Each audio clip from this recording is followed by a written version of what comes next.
The past is a place that doesn't exist.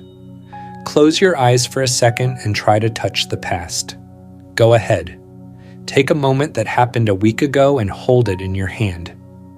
Impossible, isn't it? The past is an illusion.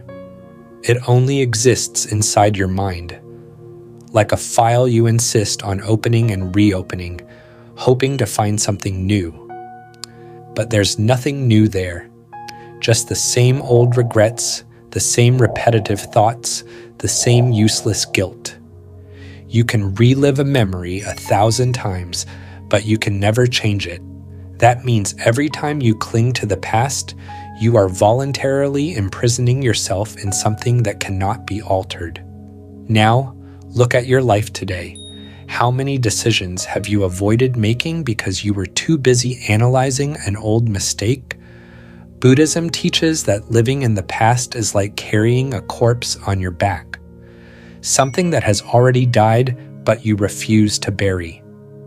Buddha said, "Do not dwell in the past, do not dream of the future, concentrate on the now. The only thing you can control is this moment, the now." But while you're stuck in memories and regrets, the present is slipping through your fingers. And when you finally decide to live, it might be too late. So ask yourself, when was the last time you truly enjoyed the present without letting the past pull you back? Is it worth spending another day carrying a weight you can't change? Because if it's not, maybe it's time to let go. If you like philosophy, this is where you will learn to silence your mind and live truly, so don't forget to subscribe to the channel. Thoughts are visitors, not special guests. Have you ever felt like your mind has a will of its own? Like there's a voice inside your head that never stops talking? What if I fail? What if they laugh at me? Why did I say that yesterday? What if I never get out of this situation?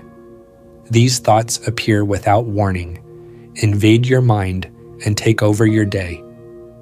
But here's the thing. You don't have to believe everything you think. Imagine your mind as a house, and your thoughts as visitors. Some are welcome, others are not. The problem begins when you let just anyone walk in, pull up a chair, and live inside your head. Buddha compared thoughts to clouds in the sky. They arise, move, and disappear. But most people hold on to every negative thought as if it were an absolute truth. Now try this. The next time a destructive thought appears, don't fight it. Just say to yourself, an interesting thought, but I don't need to hold on to it. Watch what happens. You'll realize that most of your thoughts are just background noise, and what happens when you stop paying attention to the noise? It disappears. Your thoughts are not commands. They are merely suggestions.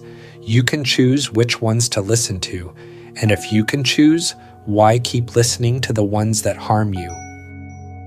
The more you try to control, the more you lose. Imagine you're holding a handful of sand.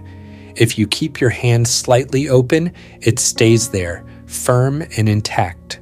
But if you try to grip it tightly, squeezing your fingers, the sand starts slipping away until almost nothing is left. That's exactly how life works. You want everything to go as planned. You want to control what people think of you. You want to avoid every mistake, every failure, every possibility of pain. But here's the brutal truth. The more you try to control, the more you lose control. Buddhism teaches that the root of suffering is attachment, and control is one of the most destructive forms of attachment. You cling to the idea that things must happen your way. If something goes differently than expected, you suffer. If someone doesn't act the way you want, you suffer. But reality doesn't negotiate. Life doesn't follow a script. Buddha said, suffering arises from the desire for things to be different from what they are. So ask yourself, what in your life are you trying to control that you simply can't? What would happen if, just for one day, you decided to let go? maybe you'll realize that what seemed like uncontrollable chaos was always falling into place. You were just looking at it from the wrong angle. Your breath is your greatest power. When was the last time you noticed your breath? Not when you were out of breath after running, nor when you felt short of air in a moment of anxiety, but when you actually stopped to feel your breath. The truth is, breathing is the only bodily function that happens both automatically and consciously. You don't have to think to breathe, but you can control your breath whenever you want. And that's a powerful detail. Buddha said, "When the mind is calm, the breath is calm." But the opposite is also true. When you control your breathing, you control your mind. Try this now. 1. Take a deep breath through your nose. 2. Hold it for 4 seconds. 3. Exhale slowly. Did you notice what happened? Your mind slowed down. Your thoughts are always racing because your breathing is always short and fast. Change the way you breathe and you change the way you feel. So when chaos takes over your mind, return to your breath. It's the one place where you can always find peace, no matter what's happening outside. Now think, how many times a day do you stop just to breathe? Less is more, and always has been. We live in an age of excess. Too much information, too many stimuli, too many choices. Every day, we're bombarded by countless voices telling us what we need to do, buy, learn, and achieve. And what happens when the mind receives more than it can process? It shuts down. Buddha taught that simplicity is the key to peace. In Zen Buddhism, there's a concept called shibumi, which means the beauty of simplicity. The more you try to hold on to, the heavier your journey becomes. Look around. How many things in your life are truly necessary? How many of your problems are real, and how many were created by your own mind? The real secret to peace is removing the excess. Fewer unnecessary thoughts.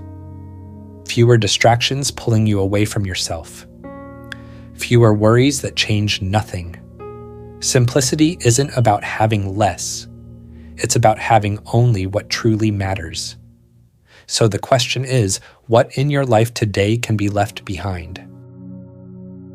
Nothing is permanent, not even your suffering. Everything changes. That's a fact. What seems like an impossible problem today might mean nothing tomorrow.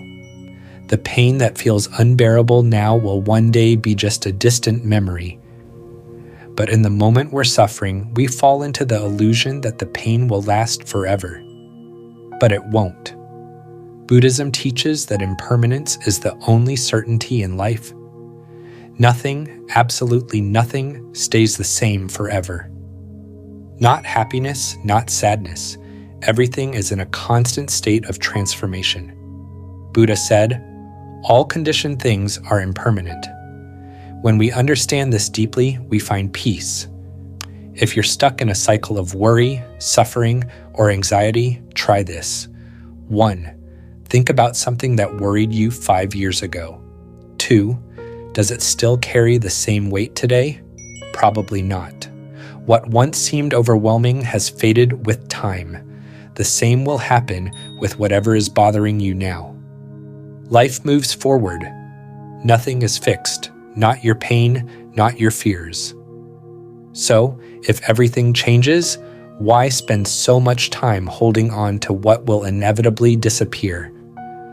Accepting impermanence doesn't mean being indifferent. It means understanding that resisting change is what causes suffering. Instead of fighting against the flow of life, learn to flow with it. The storm always passes, and when it does, you will still be here. If you don't control your mind, someone else will. Pause and think. How many of your fears truly belong to you? How many of your worries were born inside you, and how many were planted there by others? We live in a world where we are constantly bombarded with opinions, standards, and expectations. Social media, news, culture, everything around us tries to shape us, telling us who we should be, what we should want, how we should think. If you don't take control of your own mind, someone else will do it for you. Buddhism teaches that the mind is like a garden. If you don't choose what to plant, weeds will grow on their own. Every thought you consume, every piece of information you absorb is influencing your life without you even realizing it. Now try this experiment. For the next 7 days, pay close attention to everything that enters your mind. Social media, conversations, news, videos, everything. Every time something triggers fear, comparison, or insecurity, stop and ask, did I choose to believe this or was it placed in me? What happens inside your head determines what happens in your life, and the choice is yours.